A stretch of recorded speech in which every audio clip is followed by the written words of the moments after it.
말씀 출애굽기 33장인데요. 오늘은 33장을 좀 같이 다 한번 좀 봐야 될 것 같아요. 왜냐하면 오늘 여러분들이 읽은 그 큐티 본문하고 또 그룹 나눔 본문에 이 본문이 들어가긴 하는데, 오늘 이 시간에 우리가 같이 33장을 좀 같이 좀 보고 세 가지의 관점에서 우리가 오늘 모세가 하나님을 보는 이 관점을 좀 살펴보도록 하겠습니다. 자, 출애굽기 33장 1절에서부터 23절인데요. 어떻게 읽으면 좋을까요? 너무 이렇게 번갈아가면서 읽기 뭐하니까요. 여기서부터 1절 요 그룹 1절, 2절, 3절, 4절 정신 차리셔야 돼요. 1절, 2절, 3절, 4절, 5절, 6절, 7절, 8절, 9절, 10절 하고 다시 11절이요. 머리가 좋아야 됩니다. 성경 공부를 하려면 머리가 좋아야 됩니다. 자, 출애굽기 33장 1절부터 시작. 여호와께서 모세에게 이르시되 너는 내가 애굽 땅에서 인도하여 낸 백성과 함께 여기를 떠나서 내가 아브라함과 이삭과 야곱에게 맹세하여 내 자손에게 주기로 한 그 땅으로 올라가라. 내가 사자를 너무나 앞서 보내어 가나안 사람과 아모리 사람과 헷 사람과 브리스 사람과 히위 사람과 여부스 사람을 쫓아내고 너희를 너가 꿀이 흐르는 땅에 이르게 하려니와 나는 너희와 함께 올라가지 아니하리니 너희는 목이 곧은 백성인즉 내가 이에서 너희를 진멸할까 염려함이라 하시니 백성이 이 분엄한 말씀을 듣고 슬퍼하여 한 사람도 자기의 몸을 단장하지 아니하니 여호와께서 모세에게 이르시기를 이스라엘 자손에게 이르라 너희는 목이 곧은 백성인즉 내가 한순간이라도 너희 가운데 있으면 너희를 진멸하려 하니 너희는 장식으로 떼어내라 그리하면 내가 너희에게 어떻게 하는 것인지 정하겠노라 하셨습니다. 이스라엘 자손이 호렙산에서부터 그의 장식물을 떼어내리라. 모세가 항상 망각을 취하여 지상에 서서 진과 멀리 떠나게 하고 회막이라 이름하니 여호와를 악모하는 자는 다 바깥 회막으로 나아가며 모세가 회막으로 나아갈 때에는 백성이 다 일어나 자기 장막 문에 서서 모세가 회막에 들어가기까지 바라보며 모세가 회막에 들어갈 때에 구름 기둥이 내려 회막 문에 서며 여호와께서 모세와 말씀하시니 모든 백성이 회막문에 구름 기둥이 서 있는 것을 보고 다 일어나 각기 장막문에 서서 예배하며 사람이 자기의 친구와 이야기함 같이 여호와께서는 모세와 대면하여 말씀하시며 모세는 집으로 돌아오나 눈의 아들 젊은 수종자 여호수아는 회막을 떠나지 아니하리라. 모세가 여호와께 아뢰되 보시옵소서 주께서 내게 이 백성을 인도하여 올라가라 하시면서 나와 함께 보낼 자를 내게 지시하지 아니하시나이다. 주께서 전에 말씀하시기를 나는 이름으로도 너를 알고 너도 내 앞에 은총을 입었다 하셨사오니 내가 참으로 주의 목전에 은총을 입었사오며 너는 주의 길을 내게 보이사 내게 주를 알리시고 나로 주의 목전에 은총을 입게 하시며 이 족속을 주의 백성으로 여기소서. 여호와께서 이르시되 내가 친히 하리라 내가 너를 쉬게 하리라. 모세가 여호와께 아뢰되 주께서 친히 가지 아니하시려거든 우리를 이곳에서 올려 보내지 마옵소서. 나와 주의 백성이 주의 목전에 은총 입은 줄을 무엇으로 알리리까? 주께서 우리와 함께 하심으로 나와 주의 몸을 상한 민중에 들어가시니 아니니까. 내가 말하는 이 일도 내가 하느니 너희는 신치통을 입었고 내가 이름으로 너를 알리리라. 모세가 이르되 원하건대 주의 영광을 내게 보이소서. 여호와께서 이르시되 미련의 모든 선한 것을 내 앞으로 지나가게 하고 여호와의 이름을 내 앞에 선포하리라. 나는 은혜를 베풀 자에게 은혜를 베풀고 긍휼히 여길 자에게 긍휼을 베푸느니라. 또 이르시되 내가 내 얼굴을 보지 못하리니 나를 보고 살 자가 없음이라. 우리 함께 읽겠습니다. 21절부터 23절까지 시작. 여호와께서 또 이르시기를 보라 내 곁에 한 장소가 있으니 너는 그 반석 위에 서라 내 영광이 지나갈 때에 내가 너를 반석 틈에 두고 내가 지나도록 내 손으로 너를 덮었다가 손을 거두리니 내가 네 등을 돌 것이요 얼굴은 보지 못하리라. 아멘. 오늘 우리가 모세가 하나님을 보다라고 하는 이 여러분들 그 시트지 보면서 이야기하셨을 텐데 오늘 이 세 가지만 좀 살펴보도록 하겠습니다. 33장을 저는 읽으면서 묵상하면서 참 많이 은혜를 받았습니다. 왜냐하면 이 33장 자체가 어떻게 보면 출애굽기에서 하나님께서 이스라엘을 택하시고 그들을 어떻게 사랑하셨는가를 잘 보여주는 구절이 아닐까라고 하는 생각을 해봅니다. 첫 번째 하나는요, 성경에 있는 3절에 있는 말씀인데요. 너희를 적과 꿀이 흐르는 땅에 이르게 하려니와 나는 너희와 함께 올라가지 아니하리니 라고 하는 이 구절입니다. 여러분들은 어떻게 생각하실지 모르겠지만 하나님이 없는 축복은요, 제가 분명히 말씀드리는데 그건 진짜 저주입니다. 하나님 없는 축복은 정말로 저주라고 생각하셔야 됩니다. 요게 33장의 이 시작이 뭐냐면 그들을 애굽에서 이끌어내오고 하나님께서 그들에게 하나님과 함께하고 하나님과 더불어 살 수 있는 모든 것들을 약속해 주셨어요. 그리고 여러분들이 아는 것처럼 지난주에 금송아지를 만들어서 하나님을 우상 섬기듯 섬겨버렸잖아요. 그리고 나서 하나님은 이스라엘을 진멸하려고 작정하셨어요. 그런데 모세가 간곡히 부탁하죠. 하나님 그렇게 하지 말아달라고 이야기합니다. 그리고 하나님께서 화를 누그러뜨렸어요. 누그러뜨렸지만 하나님께서는 이스라엘과 함께하고 싶은 마음을 갖고 있지 못했던 것 같아요. 그래서 하나님이 이렇게 말씀하시는 거예요. 적과 꿀이 흐르는 땅, 약속한 땅이 있다. 내가 아브라함에게 약속했고 그의 아들 이삭에게 약속했고 또 그의 아들 야곱에게 약속한 그 적과 꿀이 흐르는 땅을 내가 너희들에게 주겠다. 그런데 나는 너희들과 함께 가지 않겠다. 하나님이 이 금송아지 사건 이후에 이스라엘에게 하신 말씀이 그거예요. 내가 너희들은 축복하겠다. 왜냐하면 내가 너희들과 약속했으니까 그 약속의 땅으로 내가 너희들을 이끌어 가겠다. 그러나 너희들만 가고 나는 가지 않겠다라는 하나님의 말씀입니다. 여러분 이 33장을 여러분들이 꼭 기억하셔야 될 것은 여러분들의 인생에 있어서 여러분들이 많은 축복을 누리고 여러분들이 신앙생활할 때 이런 분들이 참 많잖아요. 예수 믿으면 복 받는다라고 하는 이 공식이 여러분들 머릿속에 있잖아요. 그렇지 않습니까? 여러분들이 신앙생활하면 은근히 무슨 생각하냐면 나는 복을 받아야 한다라고 하는 어떤 그런 생각을 갖고 계신 분들이 의외로 많습니다. 그리고 전도할 때도 가장 쉬운 전도 중에 하나가 뭐냐면 예수 믿으면 복 받는다는 거예요. 근데 잘 보세요. 이스라엘에게 적과 꿀이 흐르는 땅을 내가 너희들에게 주겠다라고 말씀하셔. 복 받았잖아요. 그들이 그렇게 열망했던 그 약속의 땅, 가나안 축복의 땅으로 가기는 하지만 성경에 뭐라고 말하냐면 나는 너희와 함께 하지 않겠다라고 말씀하세요. 여러분 이건 하나님이 이스라엘을 구원한 진짜 목적이 아니에요. 적과 꿀이 흐르는 땅이 어떤 땅인지 성경은 말하지 않습니다. 정말로 여러분들 잘못 생각하시면 가나안 땅에 들어가면 적과 꿀이 흐르는 땅은 정말로 그 말한 그 표현 그대로 어디를 가든지 황금이 솟아나고 뭐 진짜 뭐 다이아몬드가 있고 아니면은 뭐 먹을 것이 풍성한 그런 식의 땅이라고 생각하지 마세요. 적과 꿀이 흐르는 그 하나님은 말씀하신 그 약속의 땅 가나안에도요 기근이 들 수 있어요. 고난이 있을 수 있습니다. 그런데 중요한 건 뭐냐면 그 땅이 적과 꿀이 흐르는 진짜 이유는 하나님이 함께 하기 때문에 적과 꿀이 흐르는 땅이에요. 근데 하나님이 빠져버리면 어때요? 물질적인 것은 여유 있을지 몰라도 그 땅은 적과 꿀이 흐르는 땅이 아닙니다. 여러분 시편의 기자가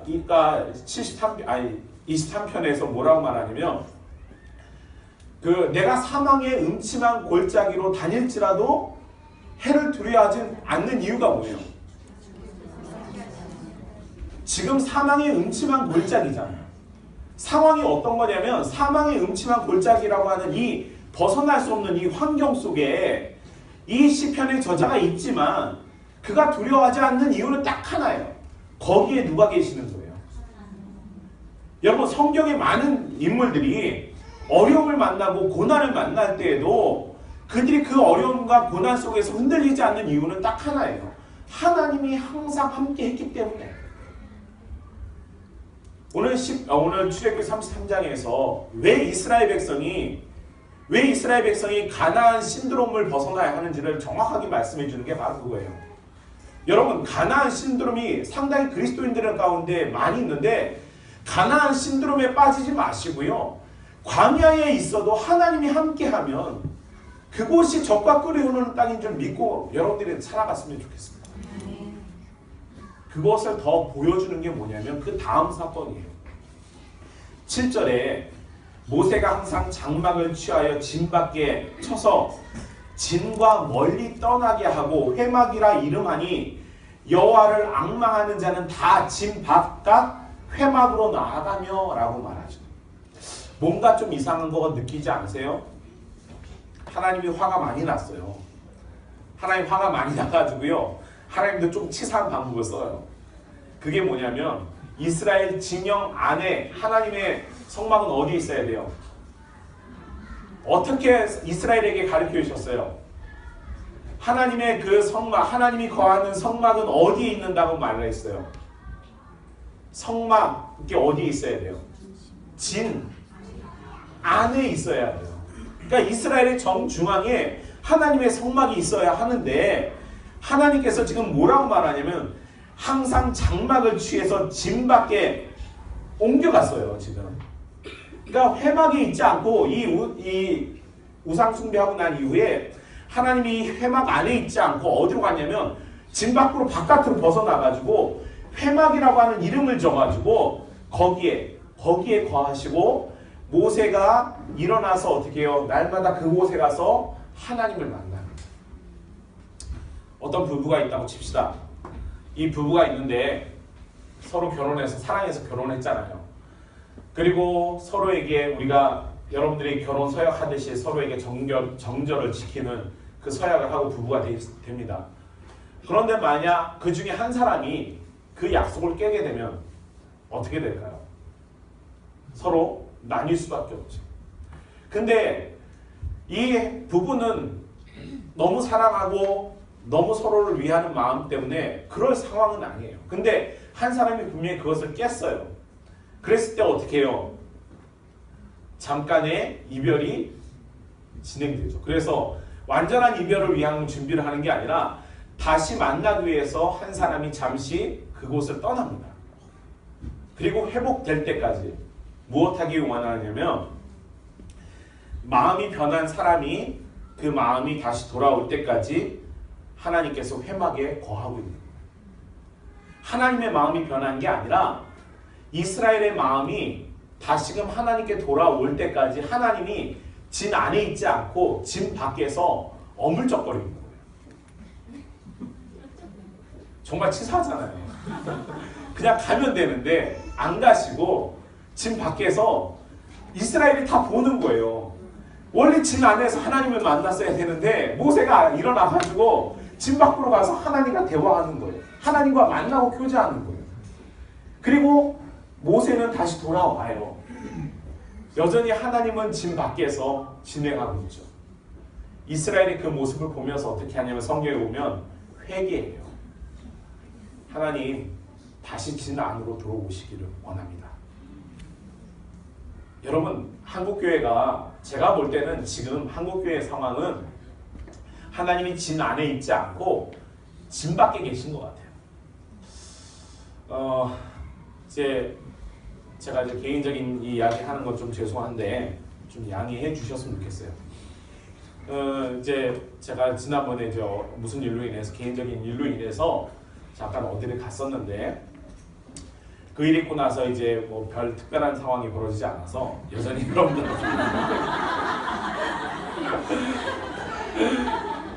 근데 제가 지난주에 이제 제가 직접 들은 건 아니고 저희 아내가 들었는데 어떤 한 목사님께서 이런 얘기를 하셨어요. 요즘은 청빙이 쉽지 않기 때문에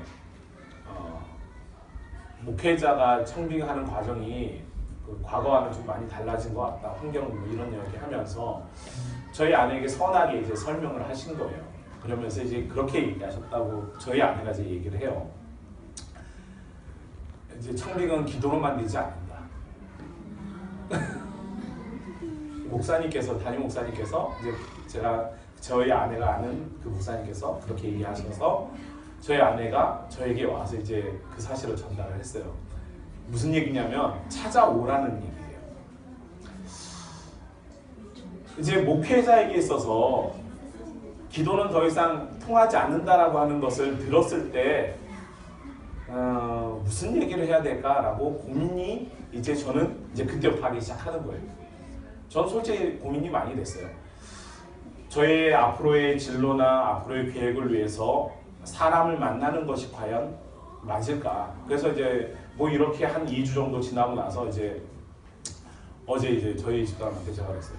우리 한번 가보자. 저는 솔직합니다.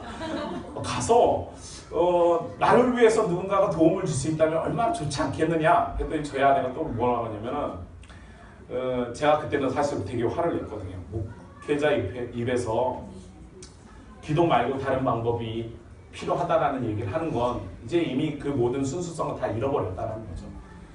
근데 저는 2주 동안에 변했어요. 그렇게 말하고 변했어요. 근데 저희 아내는 그렇게 얘기해놓고 또 거기도 변했어요. 이제 그러면서 생각을 한 거예요. 아, 오늘 이 이스라엘이 변하고 하나님 앞에 범죄해가면서 그들이 원래의 마음으로 다가가려고 하는 것을 하나님은 원하시는데 이스라엘은 다른 방법들을 선택하고 찾아가려고 한다면 오늘 성경에 보면 그들은 적과 꿀이 흐르는 땅으로만 가려고 할 때 그것은 아무 의미가 없는 거죠. 거기에 하나님은 안 계시잖아요.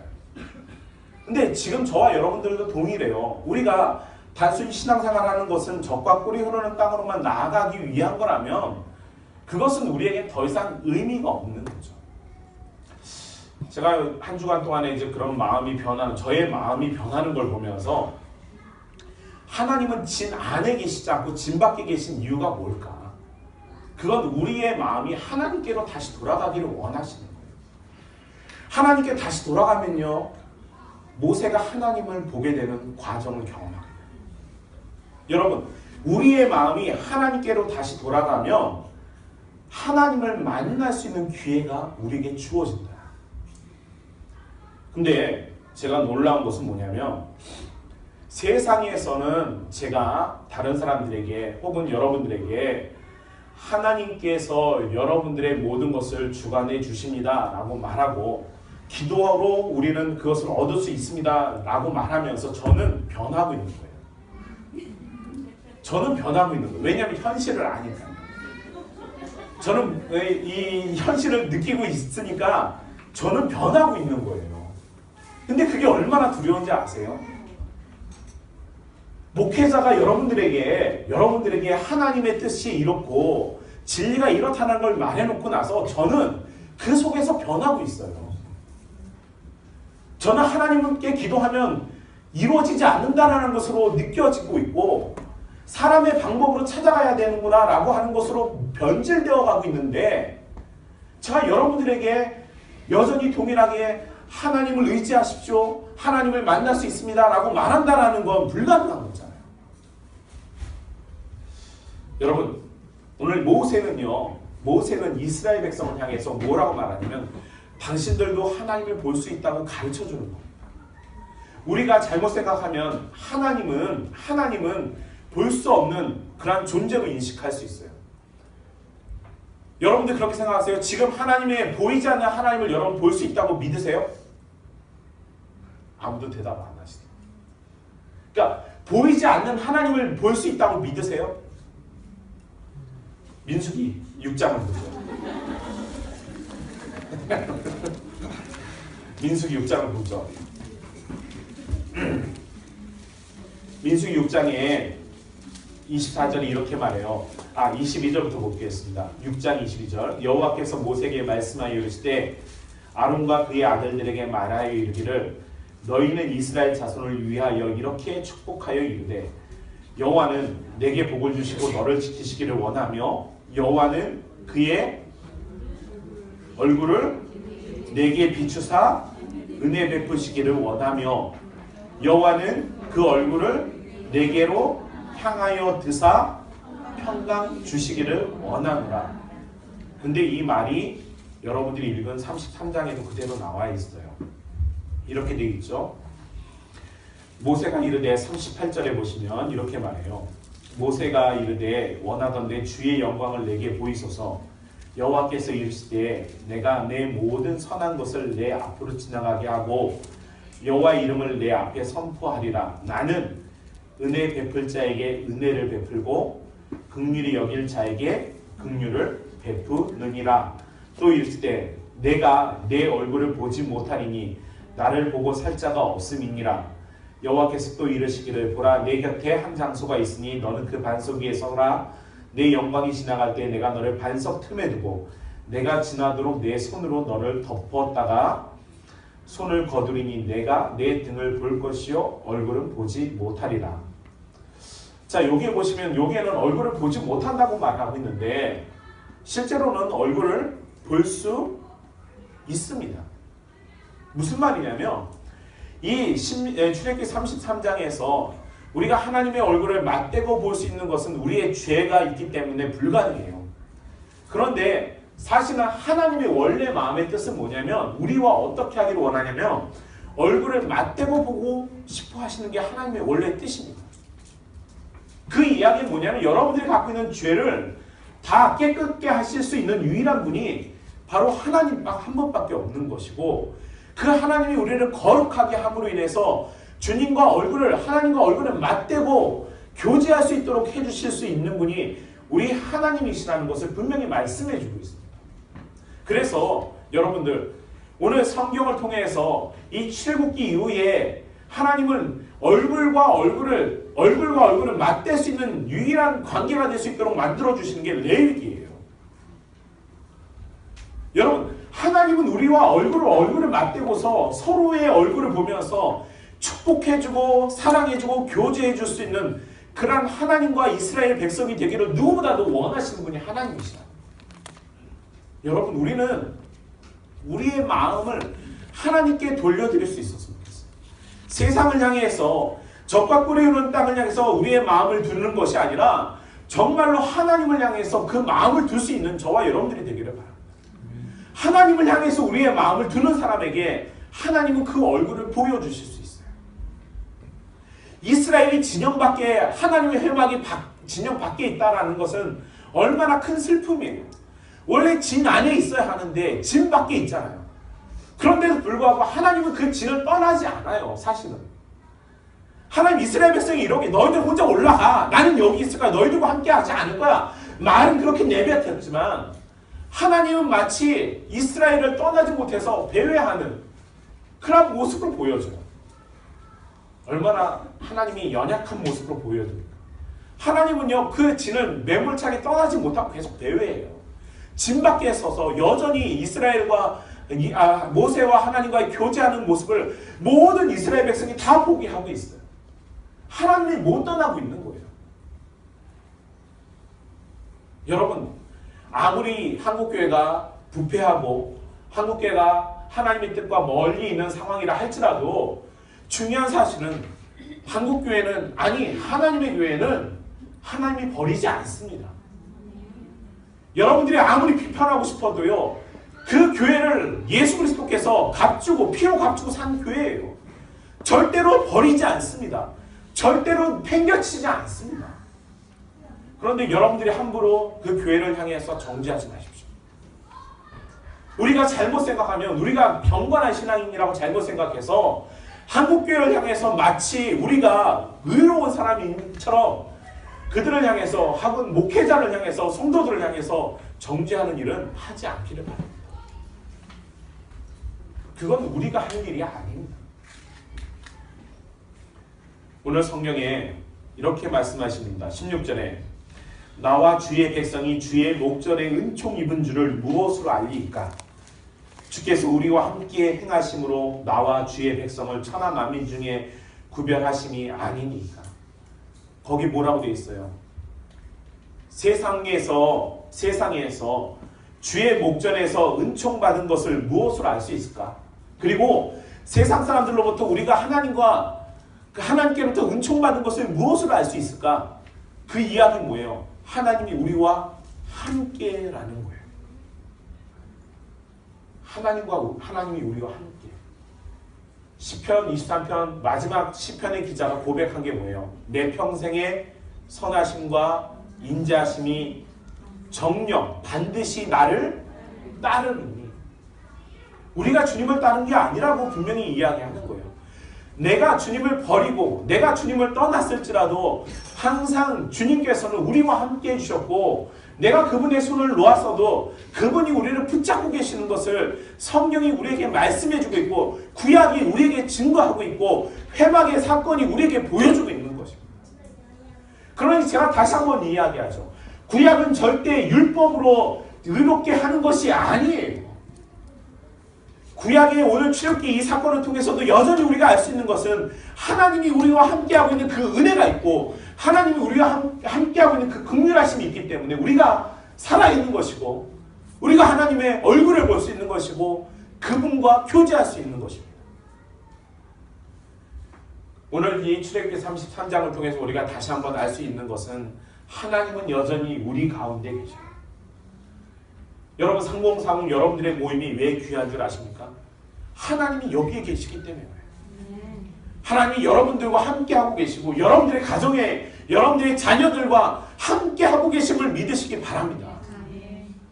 비록 마음은 사람을 찾아갈까 하는 마음으로 변질되지만, 그러나 내 속에서 여전히 말씀하시는 하나님이 나와 함께하고 있는 사실을 다시금 알게 되면 그분 앞에 나아가서 엎드릴 수밖에 없는 거예요.